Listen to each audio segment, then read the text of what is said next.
What's up, everybody? I'm Nick Taylor with the Crafty Gents, and today we're in Thunder Bay, Ontario at Dawson Trail Craft Brewery, and I'm joined by George Renner and John Kivinen. Did I get it right? Yes. Perfect.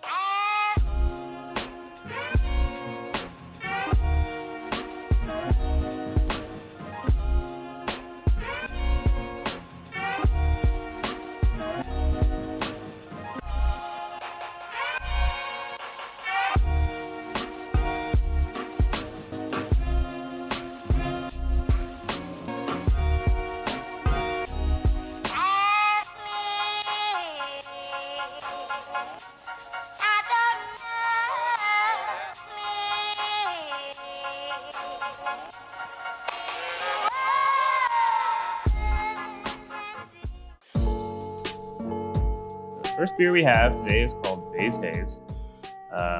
It is our double dry hopped IPA. It's kind of like just like a hazy dry hop bomb. So Cool. That's a bit of a staple here, right? yeah, we did it. It's become a staple, yeah. We did it as a one-off for a beer festival, as like a specialty, and people kept asking for it, so we had to keep making it. This IPA did this, and our other IPA did this. So we're like, well, We're not gonna make the other one, I guess. yeah. In a way, you never really decide which beers you need. Yeah. Okay. Cool. All right, cheers. Cheers. Oh, Here you go. Cheers.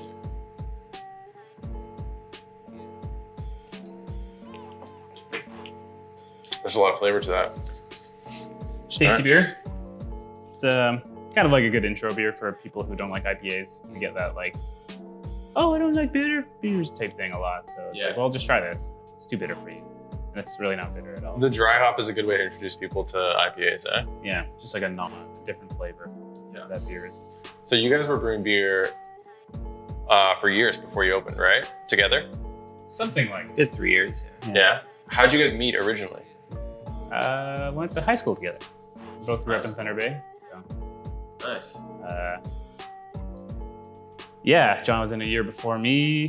We both kind of played music. So That's how we originally met, yeah. Nice. And then how'd you get involved in like the craft beer scene or culture together? Did one of you influence the other to start brewing beer on your own? John started first. I remember going to his apartment and making a giant mess on his stove to try to make a batch of beer, and being like, I'm not gonna do that. Yeah. Did you start on extract or all grain? Extract. Extract, yeah. Do you guys have any idea how many like batches you brewed before opening Dawson Trail? I had a big Excel sheet that I kind of did. I like to keep track of the accounting of home brewing for some reason. Oh I yeah. wanted to be like, how much is it per liter, including equipment and lots of stuff. So it was something like 50, I think. Oh yeah. We started doing like doubles, and I was counting those as two. Oh So, right. Something like that. So you started on like 5-gallon batches, I would imagine. Yeah. Something like that. Yeah. And then just slowly scaled up. Yep. Quickly scaled up. Quickly scaled up. Yeah. so to speak. So was there a moment when you guys were homebrewing where you were like, we might actually be able to do this professionally, we might actually do this for a living? I think the first time we actually started talking about it was frisbee golfing.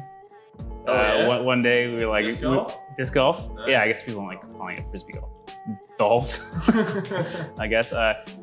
Yeah, I remember looking through like equipment and like trying to do the math and figure out like whether or not we could like pay off the equipment by selling beer that we're making through it, Right. and kind of like doing a lot of switching out numbers and trying to figure out whether or not we could do it. And I forget where I was going with that, but it started with disc golf. Sweet. It kind of just went from there. Like once you do it professionally or commercially, Yeah. You need a license.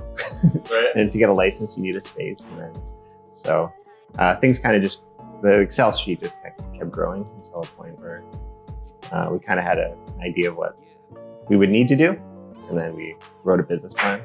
It became this like, what do we need to do to start a brewery if we're going to do it? And then it was like, oh, we need to do this first. And then we did that. And then we said, we need to do this now. And we did that. And it became this like, just Did it quickly snowball from just like an idea to actually coming to fruition?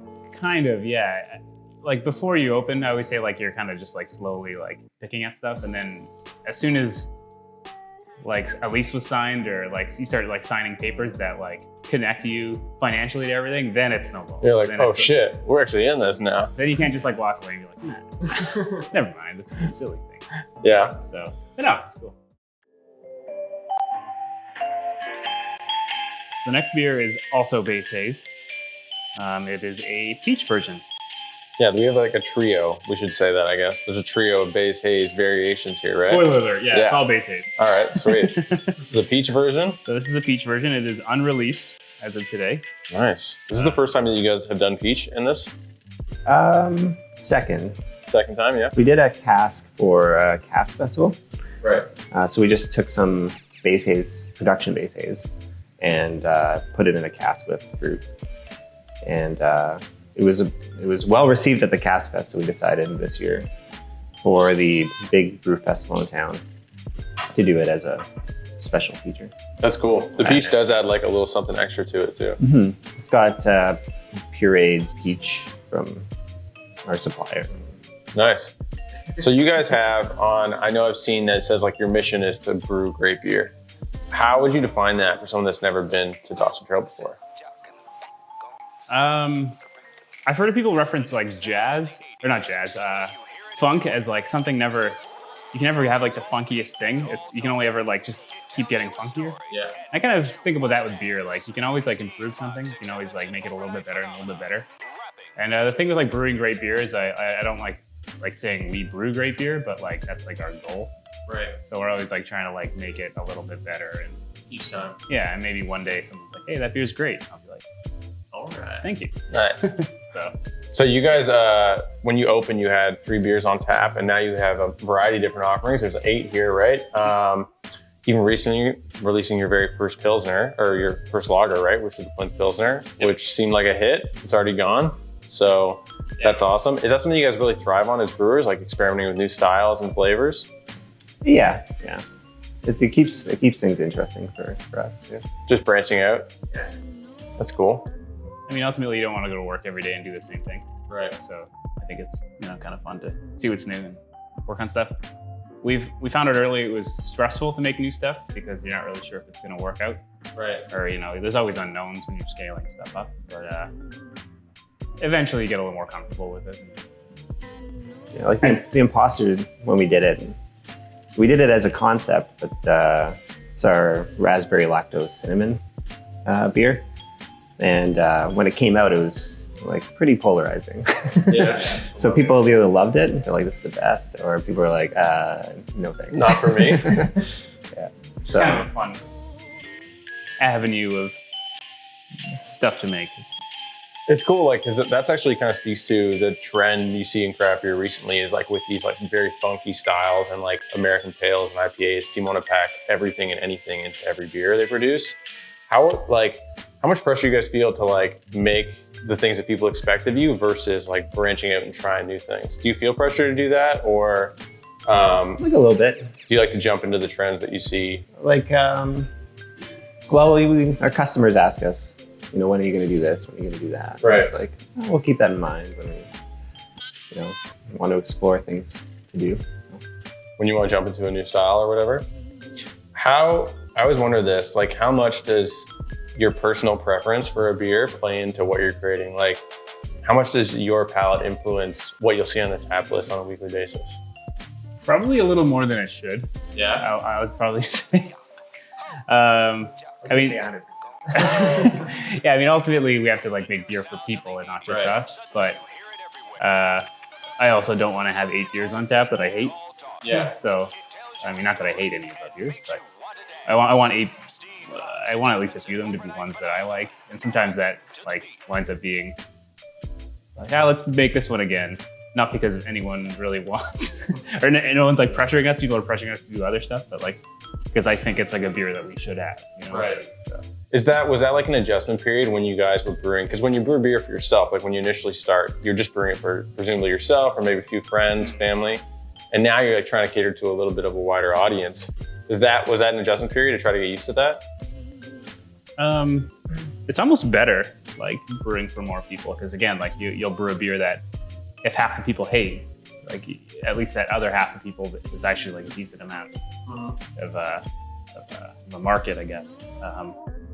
When you brew beer at home, and if you hate it and half of your friends hate it, you're gonna hang on to it for a while. Right. Yeah.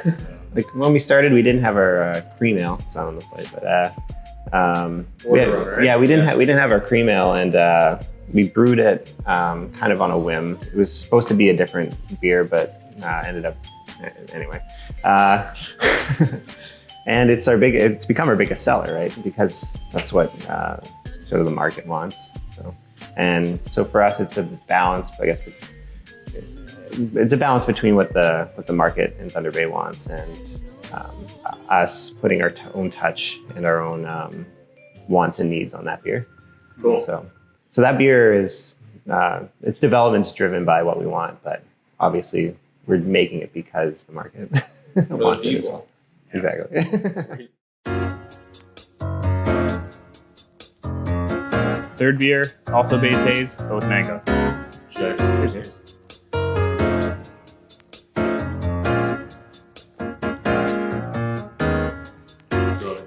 This one's a little different. I always like to have a different expectation when I drink mango. Really? I don't know what. What's that?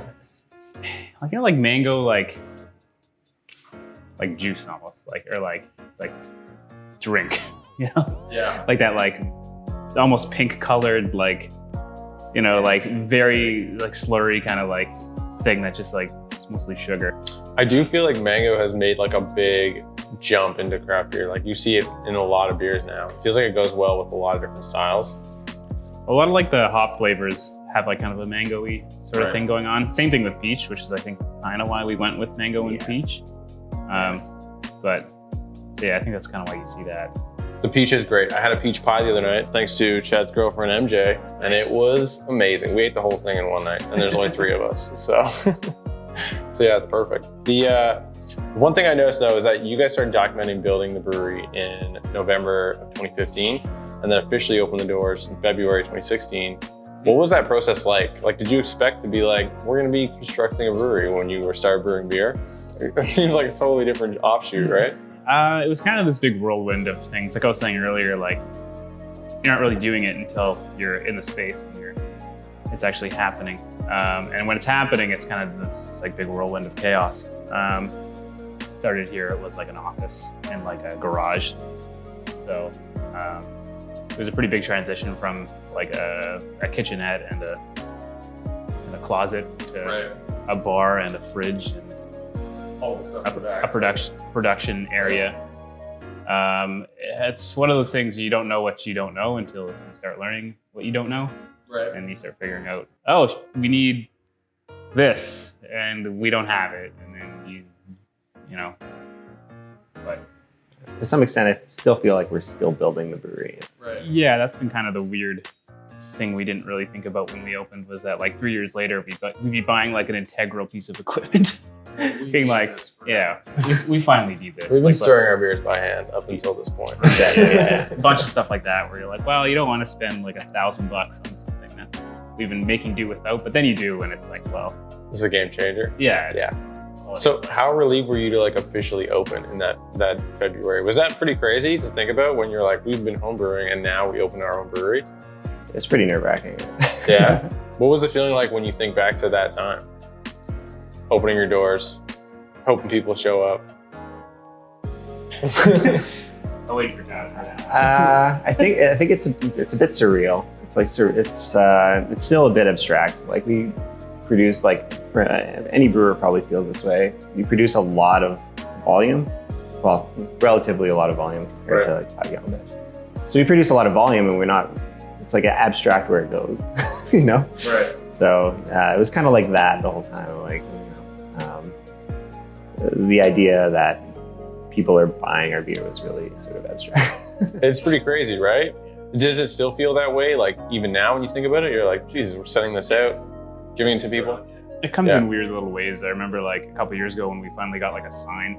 You like drive by, like, because before we were just like this little like turtled thing in a building somewhere, but now we have like a sign and you drive by and it's like, hey, this is a thing happening here, and it's like 20 feet wide. Right. And that was a weird little surreal, like, oh yeah, we're actually still doing that, even though you're going to work every day. Yeah. You're still like, don't really like think about like the projection of what's happening. I don't know, it's weird. Right. But yeah, surreal is a good word for it. That's cool. Even 3.5 years later.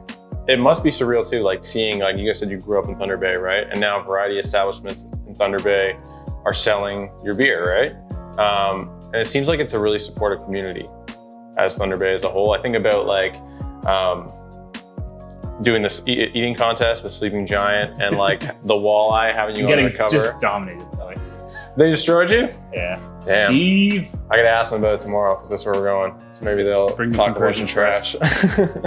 And then like I think about the walleye having you on their cover a couple times as well. Right. Is that something you guys really feel? Is that like community-based values within Thunder Bay? I mean, yeah, there's been a lot of support for us. It's been really surprising, like going to places in town and then them just being like, yep, we're ready to sell your beer. Like, it's not like we have to go and like sell them and like, here's our beer. Like, they're like, you guys are local, we're like, gonna help you, we're gonna support you. And that, I don't know, its whole has been unbelievable. That's great. That's awesome. really cool. So, I mean, yeah, stuff with the walleye and people like that are the same thing. It's just like, oh yeah, we like your stuff and we want to help you. I'm like, oh great.